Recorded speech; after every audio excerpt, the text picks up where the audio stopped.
Venga, la clase de hoy va a ser inducción electromagnética.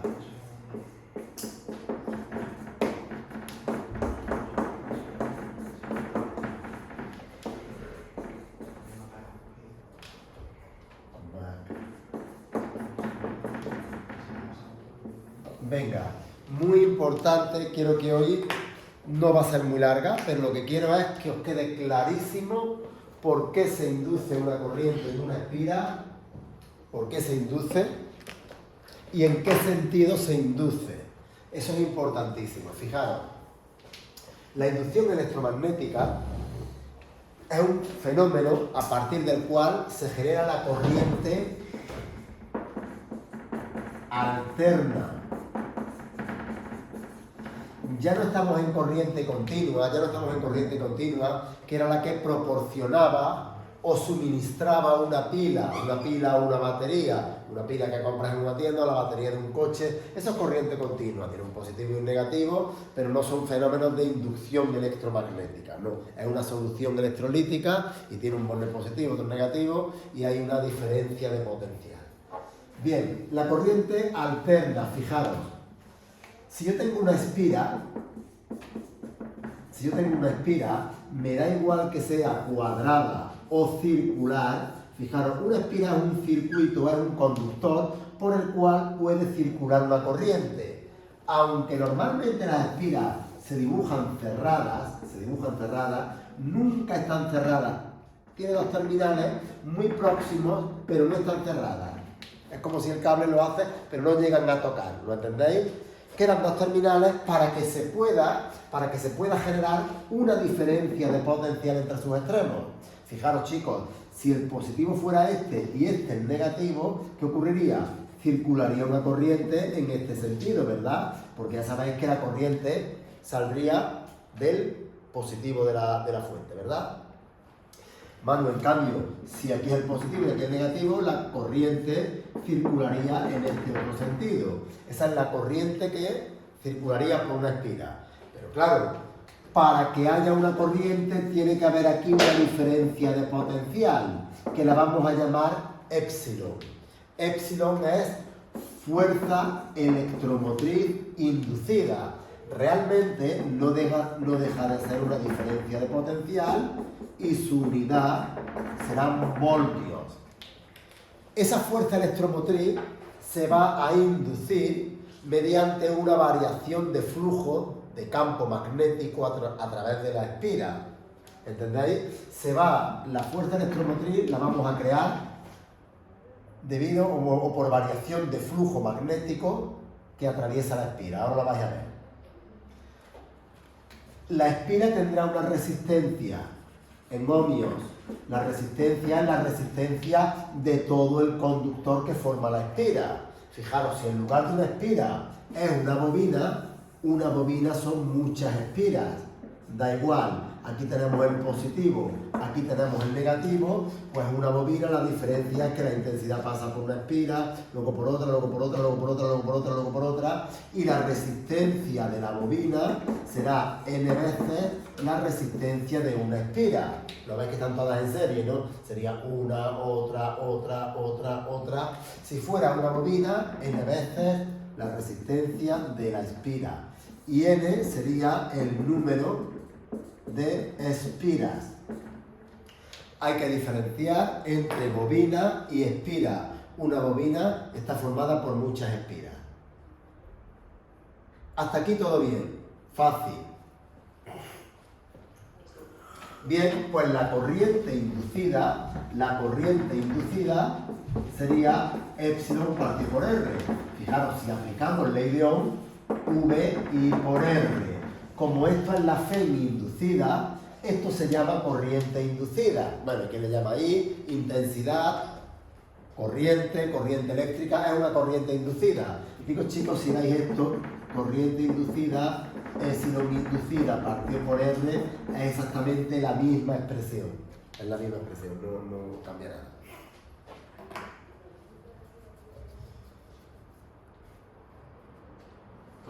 Dime. ¿Puedes cortar el turbo?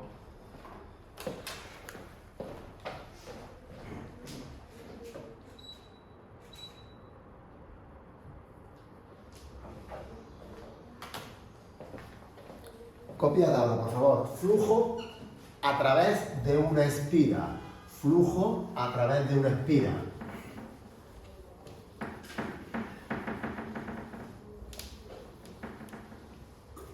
Estamos hablando del flujo de campo magnético que vale B por S. Ya sabéis que el vector S es un vector perpendicular a la espira y B sería el campo magnético que atraviesa la espira. Si el campo magnético B es perpendicular a la espira, el flujo valdría B por S por el coseno de 0. El coseno de 0 vale 1 y el flujo valdrá B por S. Esa es la expresión del flujo magnético. La unidad del flujo es Weber. Weber sería la unidad de flujo en el sistema internacional.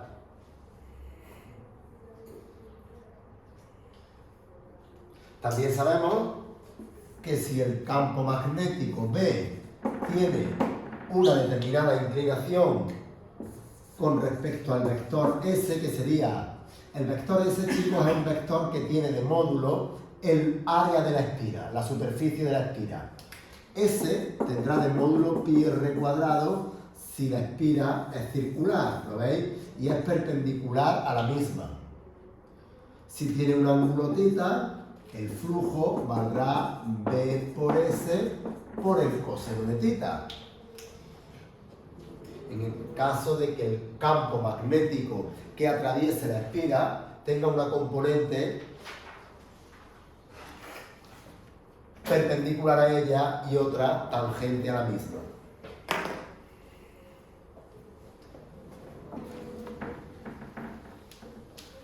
Chicos, sería fácil entender, fíjate Manu, si tú coges la espira esta y el campo magnético B, ese campo magnético B tiene una componente vertical que valdrá B coseno de θ y tiene una componente tangencial que valdría B seno de θ, ¿lo entendéis?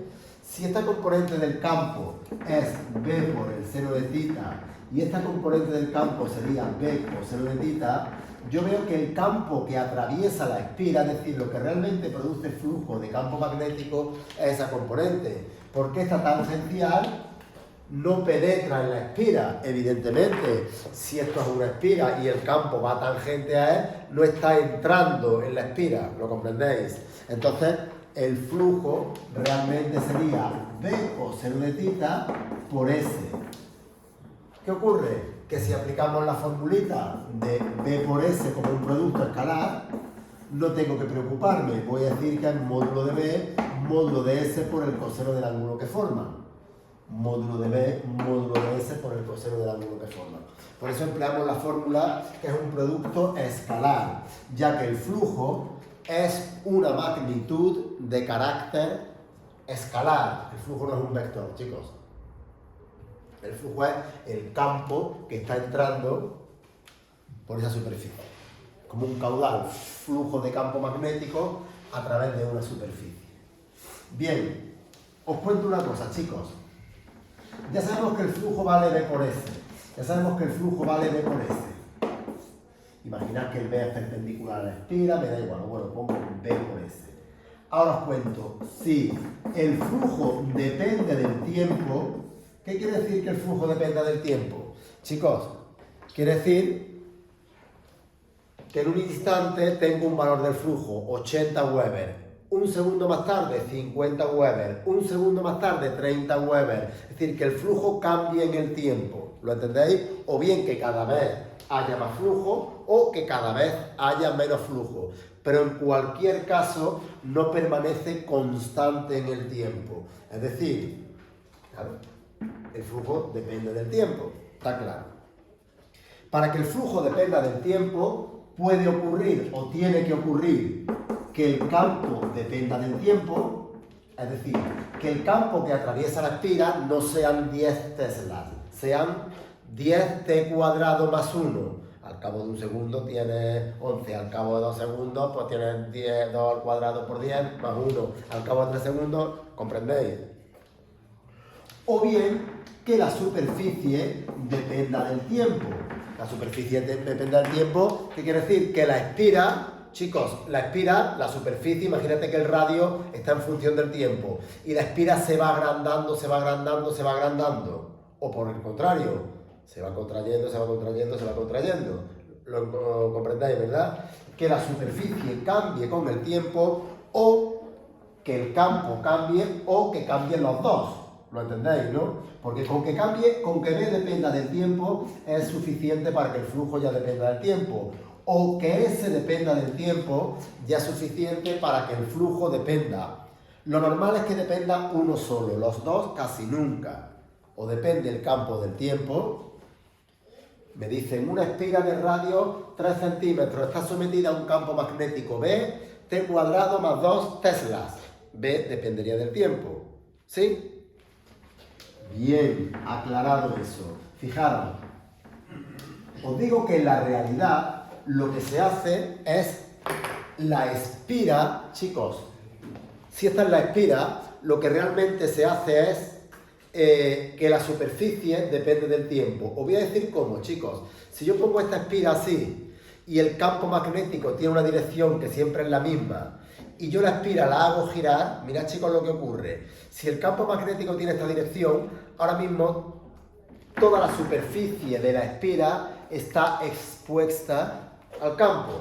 Pero si empieza a girar, a girar, a girar, cada vez hay menos campo que penetra sobre ella. Y cuando está de canto, no entra nada. ¿Lo entendéis? Si el campo lleva esta dirección, no puede hacer esto para colar. Cuando la espira vuelva y se ponga perpendicular al campo, tendremos el flujo máximo. ¿Lo entendéis? Empieza a girar, cada vez entra menos flujo, cada vez entra menos flujo, cada vez entra menos flujo, hasta que ya no entra nada. Es como si el viento viene de cara aquí un vendaval y yo, ¿qué es lo que hago? Me voy poniendo girando hasta que me pongo de canto. Ahora hay mucha menos presión de mí. O sea, menos presión del viento sobre mí, porque les pongo solamente esta superficie, ¿lo veis, no? Entonces ahora cuando me pongo de la espalda, pues tengo otro, vamos, no un flujo porque no puede atravesarme, evidentemente, la presión que ejercería el viento sobre mí. Bien, entonces la superficie expuesta va cambiando debido a un giro que se produce en las espiras y esa variación de superficie en el tiempo hace que el flujo también dependa del tiempo. Importante, si el flujo depende del tiempo, existe una fuerza electromotriz inducida. Existe una fuerza electromotriz inducida. Importante, si el flujo es constante, no hay FEN inducida. Así que lo primero que tenemos que ver en este tipo de problemas es comprobar que efectivamente el flujo depende del tiempo. Comprobar que efectivamente el flujo depende del tiempo. Fijaros, la fuerza electromotriz inducida se calcula muy fácil. La derivada del flujo con respecto al tiempo. Ese es el valor de la FEN inducida. Derivada del flujo con respecto al tiempo. Esta es la ley de Faraday. Uno grande. Muy grande. La ley de Faraday. La derivada de flujo con respecto al tiempo es la FEN inducida. Bueno, vamos a calcular el flujo en función del tiempo, lo vamos a derivar y tendremos la fuerza electromotriz inducida. Mirad, en la mayoría de los libros vais a ver esto. La FEN inducida vale menos derivada de flujo con respecto al tiempo. Por favor. El signo menos, de momento, no lo vamos a utilizar. Yo quiero que hagamos la FEN inducida como el módulo de la derivada del flujo con respecto al tiempo, porque si la FEN inducida son 12 voltios, no existe una fuente de menos 12 voltios. Es 12 voltios que tenga el positivo en este terminal para que la corriente salga de aquí, pero menos 12 voltios sería que el positivo lo tenemos en el otro lado y la corriente saldría en sentido contrario. No existe una fuente de menos 12 voltios. No existe, evidentemente. Si el continuo es estos 12 voltios, esto es menos 12 voltios, pero el valor absoluto de la FEN inducida serían 12 voltios. ¿Lo entendéis, verdad? El signo menos fue una interpretación de la ley de Faraday que hizo Lenz. Lenz fue el que le puso el signo menos a la expresión de Faraday. Por eso hay gente que esta fórmula le llama fórmula de Lenz. A mí me gusta llamarle con el signo menos Lenz-Faraday. Lenz-Faraday, aunque realmente Lenz lo único que matizó a Faraday, que fue muy importante también, la aportación que hizo Lenz. Faraday se dio cuenta que para que haya una FEM inducida tiene que haber una variación de flujo. Y Lenz le dijo, tienes razón, tiene que haber una variación de flujo. Dice, pero ¿sabes por qué? Porque se crea una FEM inducida de manera que se oponga a dicha variación de flujo. ¿Y cómo te puedes oponer a la variación de flujo? Creando tú una corriente para que esa corriente cree otro flujo a través de la espira y ese flujo se oponga a la variación. Diréis, Antonio, parece muy difícil, pero ya vais a ver que no es tan difícil. Vamos a ver. Sabemos todos, chicos, que si por una espira circula una corriente, ¿qué ocurre? Que crearía campos magnéticos en todas partes, ¿verdad? Porque una espira por la que circula una corriente es un conductor o una carga en movimiento que crearía campos en todas partes. Si crea campos en todas partes, crearía campos dentro de la propia espira, lo que originaría un flujo, ¿lo entendéis, no? Un flujo creado por ella misma. Ese flujo que crea ella misma es para oponerse a la variación de flujo que se está produciendo.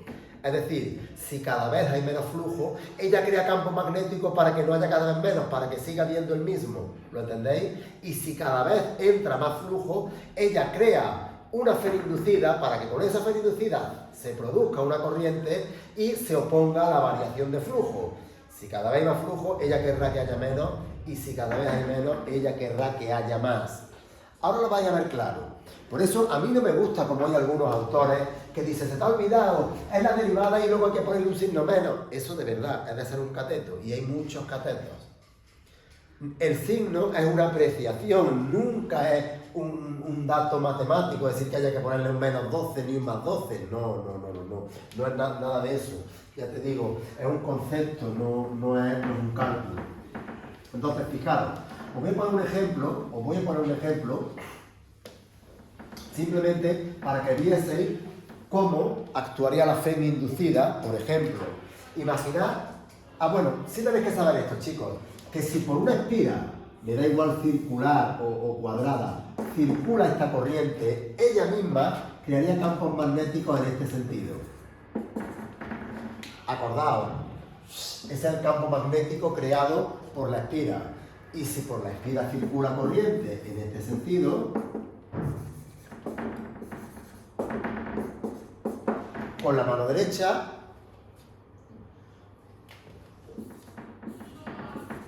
tomáis el sentido de giro de la corriente y veis que el campo iría hacia adentro. Ese sería el campo magnético creado por una espira por la cual circula una corriente. Chicos, el concepto es interesante porque esa corriente va a circular cuando haya una épsilon inducida partido por R. Es ahí, y esto se produce como una variación de flujo, ¿lo entendéis? Pero claro, el sentido será uno u otro, es decir, el más de la épsilon estará la épsilon así para que salga la corriente en este sentido, o estará así para que salga en este, ¿lo entendéis? Bueno, es una alterna, yo estoy poniendo simbología, me da igual, es una alterna así, con el positivo en este lado, o una corriente alterna con el positivo en este. Pero claro, el objetivo es oponerse a la variación de flujo. Por eso se dice que la épsilon inducida es la variación de flujo. Es como una especie de inercia. Se induce una FEM para que cree una corriente que se oponga a la variación de flujo, que se quiere quedar como estaba. Es una especie de inercia. No la definieron ellos como inercia, pero sí que realmente lo que quieren es mantener el estado. Si teníamos un estado de flujo, no quieren que varíe. Vamos a verlo. Voy a borrar. Imaginad que tenemos un conductor por el que circula una corriente. Y tenemos una espira. Una corriente y tenemos una espira.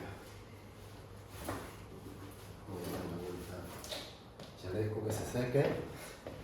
Bien, vamos a suponer, chicos, que esa intensidad, esa corriente eléctrica, es constante, tiene un valor I constante, es decir, 10 amperios, siempre son 10 amperios, coño, perfecto.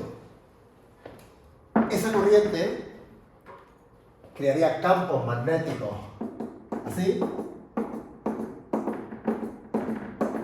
y campos magnéticos aquí, en este sentido. ¿Lo recordáis, verdad? Porque esa corriente crearía un campo magnético. Entonces, si tenemos aquí un campo magnético B que está atravesando la espira, se creará un flujo a través de la espira. ¿Se entiende? Se crearía un flujo a través de la espira. Pero ese flujo que se crea, sería también constante. ¿Por qué el flujo es constante, chicos? Ostras, porque el campo es constante. Es el campo creado por esta I. Nu sub 0 I partido por 2πr. Es verdad que el campo, si lo miramos de perfil, chicos, aquí el campo tendría un valor, el campo va disminuyendo y aquí sería más chiquito. Lo veis, ¿no? Que el campo iría decreciendo. Pero dentro de una hora tiene los mismos valores de la flechita y dentro de 10 años es el mismo valor de la flechita. Es decir, que el campo varíe en el espacio no quiere decir que varíe en el tiempo. ¿Comprendéis? No, son dos cosas diferentes. El campo va disminuyendo en el espacio porque conforme nos alejamos tiene un valor más pequeño. Pero al cabo de un segundo mantiene los valores y al cabo de una hora mantiene los valores. Es decir, no varía, no depende del tiempo. No depende del tiempo. Entonces, como el flujo sería constante, ¿qué ocurriría? Que la P inducida sería 0 y la corriente inducida sería nula.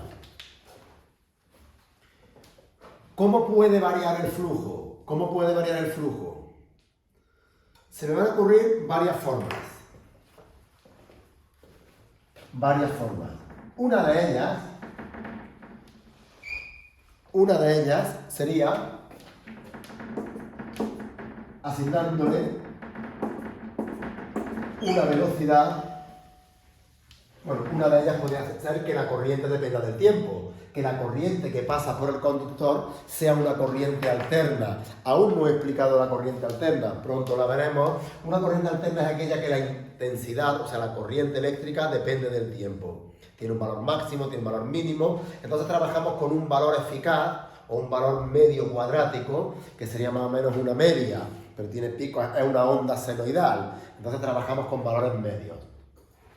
Tú cuando dices que en casa tenemos 220 voltios, es el valor eficaz, es una onda alterna senoidal. Y una onda como tal tiene un valor máximo, tiene un valor mínimo y tiene un valor medio. ¿Lo entendéis, verdad?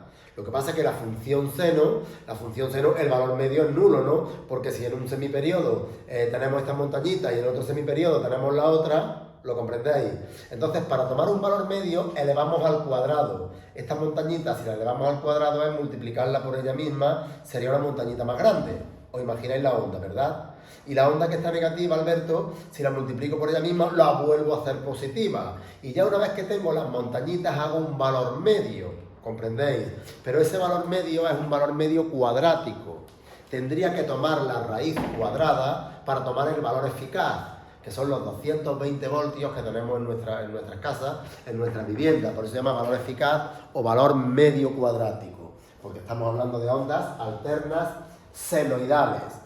Mirad, si a esta espira le asigno una velocidad, si yo le asigno una velocidad, es decir, que digo que una espira se mueve con una velocidad de 3 metros por segundo en una región donde existe un conductor que circula una corriente I de tantos amperios.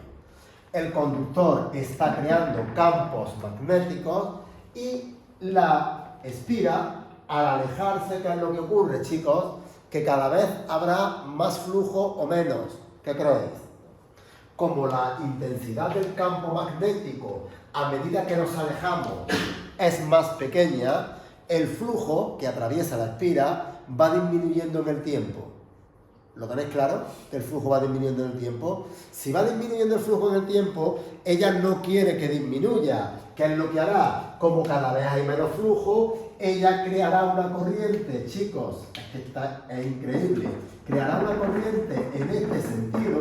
¿Para qué? Para que esta corriente genere más campo magnético, porque como cada vez el campo, las cruces azules son más pequeñitas, ella quiere meter más campo, ¿lo entendéis? ¿No? Se opone a la variación de flujo. Se opone a la variación de flujo. Entonces, lo más importante en un problema no es que calcules la corriente inducida, sino que le asignes el signo. Es decir, la corriente inducida sería la épsilon inducida partido por R. Y la épsilon inducida tú vas a poner la derivada del flujo con respecto al tiempo. El menos quiere decir que iba en este sentido.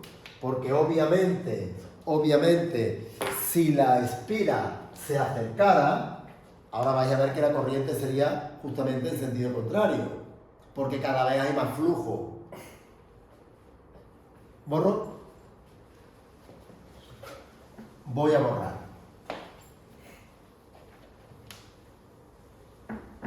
Voy a borrar, mirad.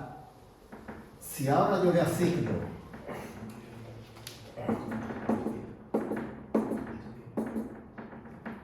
si yo la espira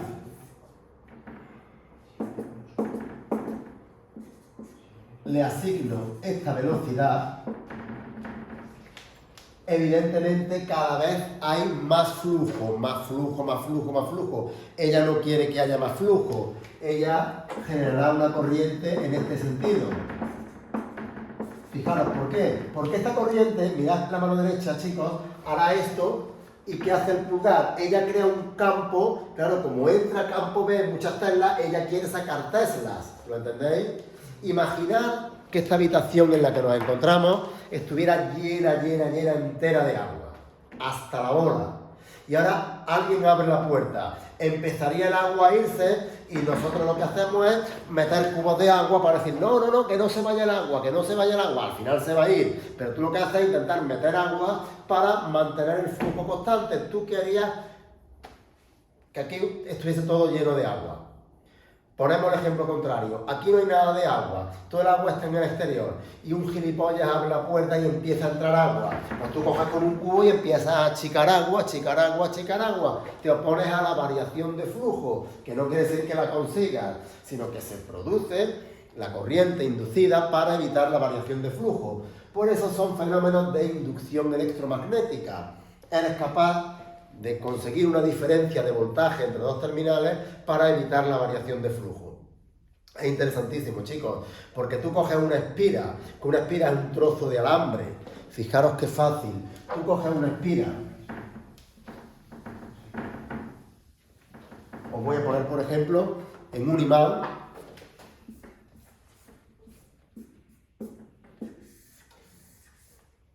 Tenemos el polo norte de un imán, polo sur,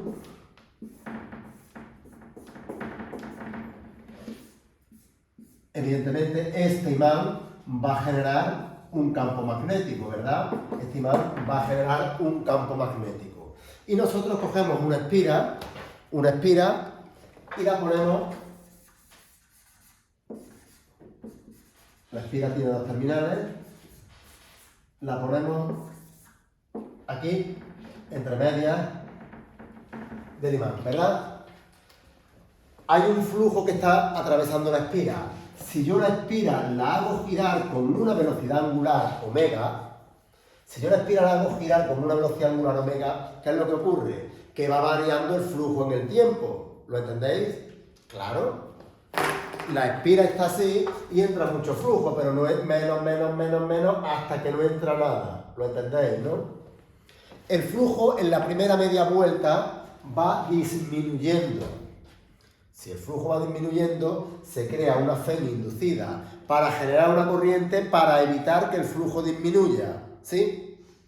Pero ostras, De flujo cero, cuando empieza a dar la vuelta, el flujo va aumentando, va aumentando, va aumentando, va aumentando. Ahora se crea una corriente para que no aumente. Por eso en la primera media vuelta la corriente tiene un sentido y luego en la otra tiene otro sentido, ¿lo entendéis? Ese es el concepto de una corriente alterna, que se va alternando porque ella quiere evitar la variación de flujo. Y el flujo va desde un valor máximo hasta cero, es decir, va decreciendo, y luego desde cero hasta un valor máximo va aumentando. Esa es la variación de flujo en el tiempo. Esa es la variación de flujo en el tiempo. Entonces, ¿qué ocurre? Que en realidad, chicos, en realidad es muy fácil generar una corriente eléctrica. Se trata de mover una espira y poniéndole un imán que genere un campo magnético. Fijaros lo fácil que es obtener una corriente eléctrica. Pero necesito girar, necesito un movimiento, ¿lo entendéis? ¿Cómo produzco ese movimiento? Bueno, con un aerogenerador, muy fácil, ¿no? El viento, pues unos aerogeneradores, unos ventiladores muy grandes y ya produce el movimiento. Si tú mueves una espira en el interior de un campo magnético vas a crear corriente eléctrica. Otra forma, una central hidroeléctrica, aprovechas el agua embalsada para a través de un aliviadero desembalsar. Cuando el agua va por un aliviadero mueve unas turbinas, cuando choca contra unos álabes, una turbina, y en ese giro de la turbina vas a crear corriente eléctrica. Sí, ¿verdad? Facilísimo. Una central térmica, coño, mueve carbón, que genera un vapor y el vapor mueve unas turbinas. Si da igual, tú lo que necesitas es un giro para producir una corriente alterna. Yo os cuento que en la realidad el sistema es contrario a este. Las espiras permanecen fijas y el inductor, que es el imán, es el que se mueve. Pero chicos, el efecto es el mismo, ¿no? La variación de flujo en el tiempo es la misma. Si la espira la dejo quieta y lo que muevo es el imán está entrando aquí, luego está entrando aquí, luego el imán está aquí, no entra ninguno, luego entra por este lado, lo entendéis, ¿no? Porque es mucho más fácil mover los imanes y tener las espiras fijas, porque por las espiras voy a sacar la corriente, que no mover las espiras. Pero las posiciones relativas son exactamente las mismas y la variación de flujo en el tiempo es exactamente la misma, ¿sí? Perfecto. Fijaros, curioso, chicos, la omega, que es la velocidad angular de la espira, sería el ángulo girado en la unidad de tiempo. Si yo defino el periodo como el tiempo que tardo en dar una vuelta son 2pi radianes, ¿verdad? 2pi partido por t. Y la inversa del periodo es la frecuencia. Por eso, omega es la pulsación y f es la frecuencia, que es la inversa del periodo. Ya veréis en corriente alterna que os dirán que la omega es 2πf. Pero chicos, yo quiero que vayáis al origen. La omega es la velocidad angular con la que hago girar las espiras en el interior del campo magnético. Fácil, ¿verdad? Bien, pues si yo me pongo una posición genérica de la espira, imagínate que esta es la espira y este es el campo magnético. Y este es el campo magnético B. Cuando la espira ha girado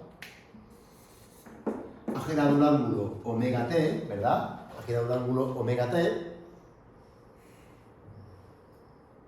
Porque un ángulo, si la velocidad angular es el ángulo girado en la unidad de tiempo, un ángulo girado cualquiera es omega t, ¿sí? El campo B es este. Y el vector S sería este. El vector S es perpendicular a la espira, ¿lo veis? De perfil. El vector S es un vector que tiene el área de la espira y es perpendicular a ella. Perpendicular a ella. Mirad, chicos, si la espira está girando, pues este es el vector S, ¿sí? Acordaos del trazado geométrico. Si esto es perpendicular aquí y esto es perpendicular aquí, este ángulo también es omega t, ¿lo veis, chicos? Ese ángulo es omega t. Pues el flujo vale B por S por el coseno de omega t. Ese es el flujo que está atravesando la espira. El flujo está en función del tiempo y evidentemente depende de omega, que es la velocidad angular con la que haga girar la espira. Si la velocidad angular es muy rápida, el flujo también será muy rápido.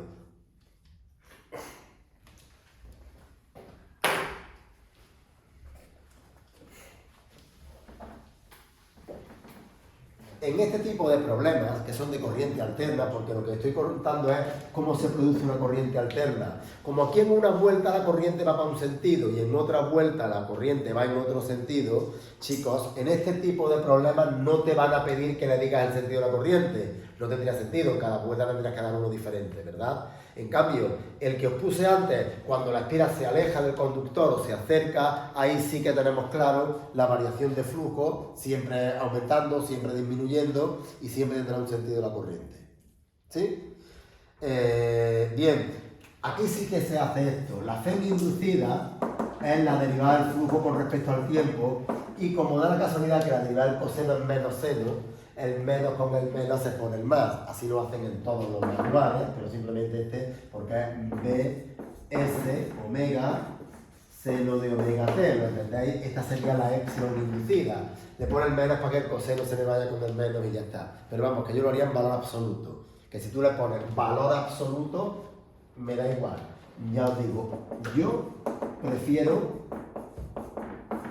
más como técnico, como ingeniero, que como más matemático, porque claro, que matar el protocolo, el valor absoluto es exactamente el mismo, ¿no? Para mí no tiene sentido poner algo negativo, cuando negativo es una connotación para decir que va en un sentido, va en otro, no hay una fuente negativa, no existe. O no tenemos voltaje que es cero, o tenemos unos determinados voltios con una determinada polaridad. Y la inducida sería epsilon inducida partido por R, ¿está? De S omega partido por R y por el seno de omega t. Seno de omega t. Fijaros que la corriente, chicos, la corriente depende del tiempo, depende de omega t, depende de omega t. Eso es una corriente alterna, una corriente que varía en el tiempo. Importante, mirad, por favor, mirad. Esto sería el valor máximo de la fuerza electromotriz inducida, porque a veces me dicen calcular el valor máximo de la FEM inducida. Claro, si la FEM inducida tiene una constante por el seno de omega t, el valor máximo se alcanza cuando el seno vale 1. Cuando el seno vale 1. Igual que si me dicen el valor máximo de la corriente inducida. Este sería el valor máximo de la corriente inducida.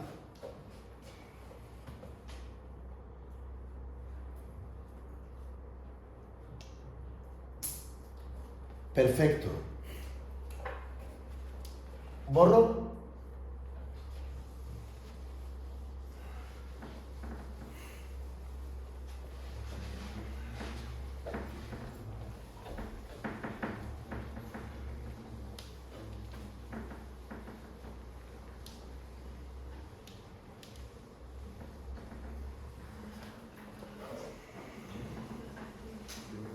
Chicos,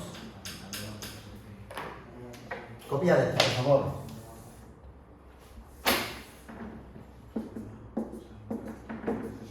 Copiad el enunciado. Una espira cuadrada de lado A, una espira cuadrada de lado A, penetra a velocidad V en una franja donde existe un campo magnético uniforme B. Penetra en una franja donde existe un campo magnético uniforme B. Se pide, apartado A,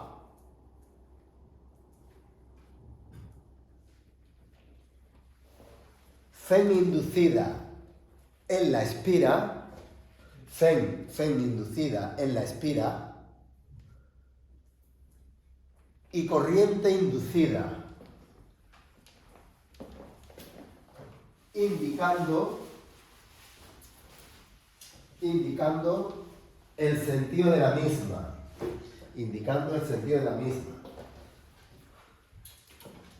¿Inducción?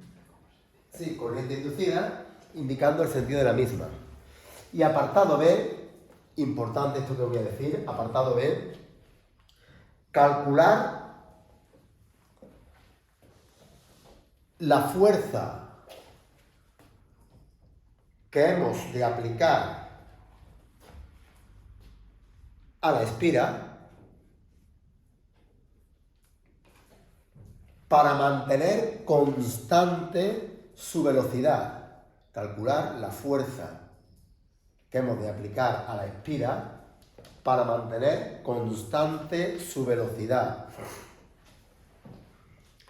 Bien, fijaros chicos, la espira se va acercando hasta que penetra en la franja. Voy a hacer un zoom. Cuando la espira penetra en la franja, mirad lo que ocurre, chicos.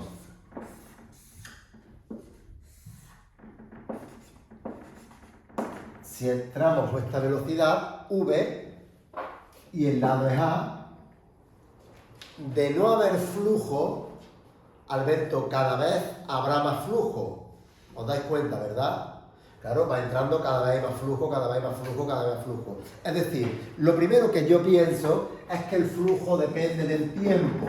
El flujo depende del tiempo en el momento que está entrando.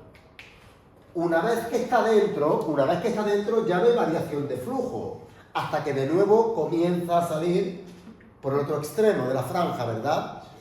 A la entrada y a la salida es cuando hay una variación de flujo. Cuando está fuera el flujo siempre es nulo y cuando está dentro el flujo siempre vale B por S. B es el B que tenemos y esa es la superficie de la espira. Pero aquí evidentemente la superficie expuesta cada vez es mayor, ¿verdad? Porque si yo a esto le llamo, si la V es X partido por tiempo, la X vale VT, ¿no? Esto valdrá V por T, ¿no? Eso valdrá V por T. ¿Cuánto valdrá el flujo, chicos? ¿Cuánto vale el flujo? El flujo vale B por S. El flujo vale B y la superficie vale VT por A, ¿no? La superficie es esta, ¿no? El flujo es el flujo de la superficie que está atravesando el campo. B, VT. Cierto, ¿verdad? Sería el valor del flujo.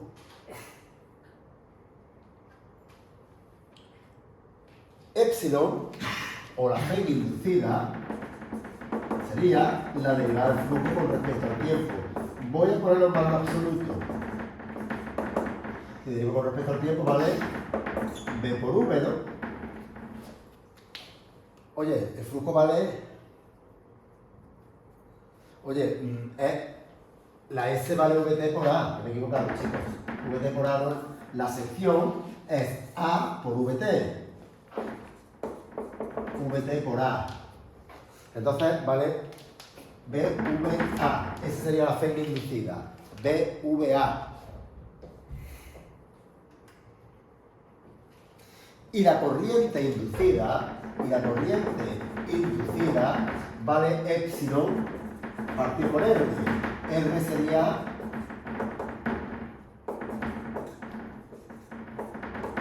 la resistencia de la espira. La resistencia de la espira.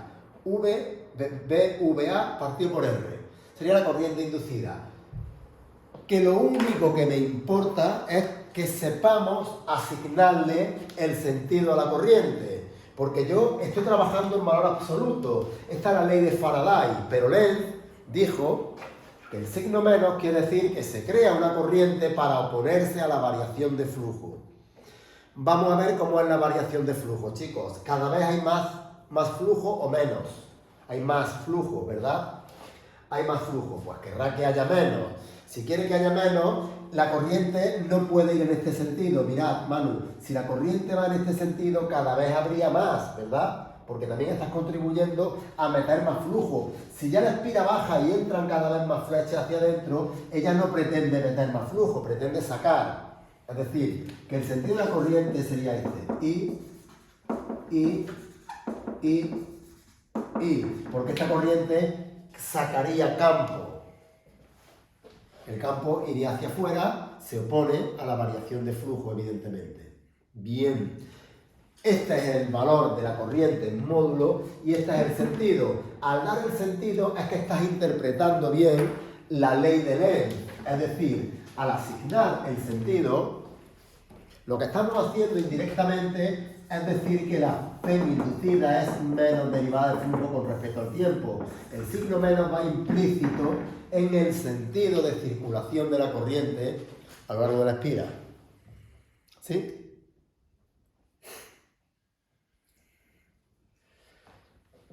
Voy a borrar.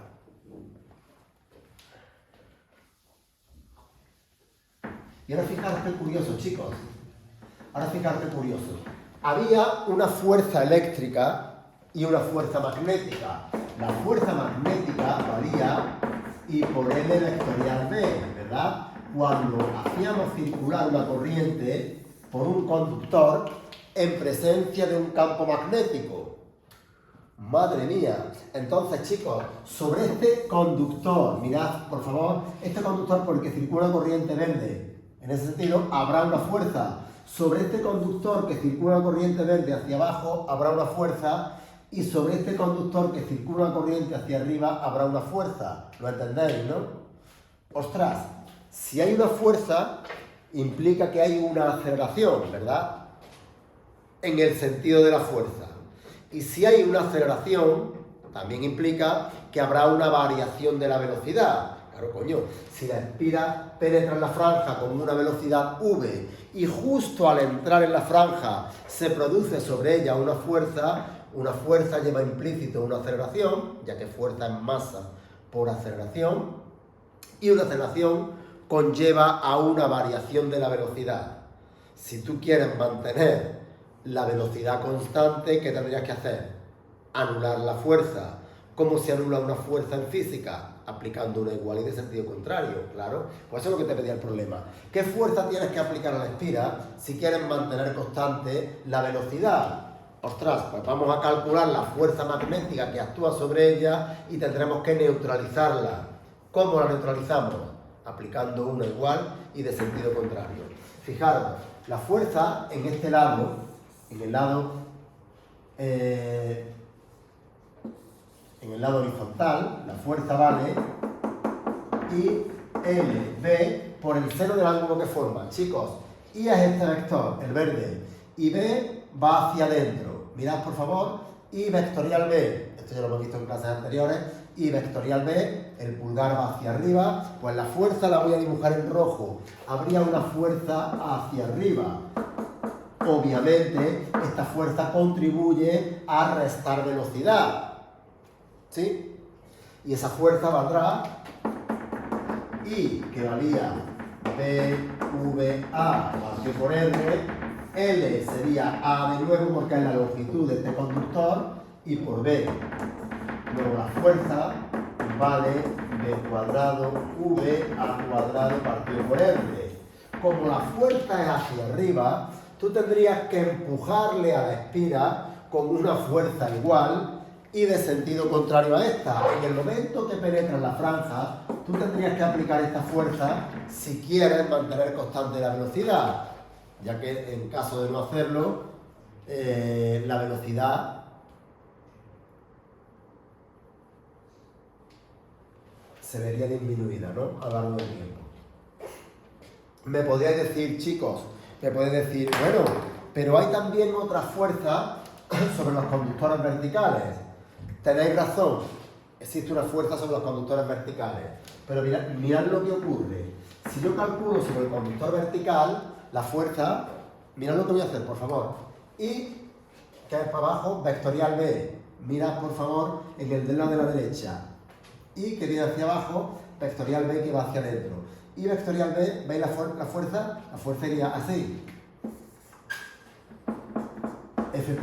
Pero aquí, al hacer I vectorial B, la fuerza es igual y de sentido contrario. Es decir,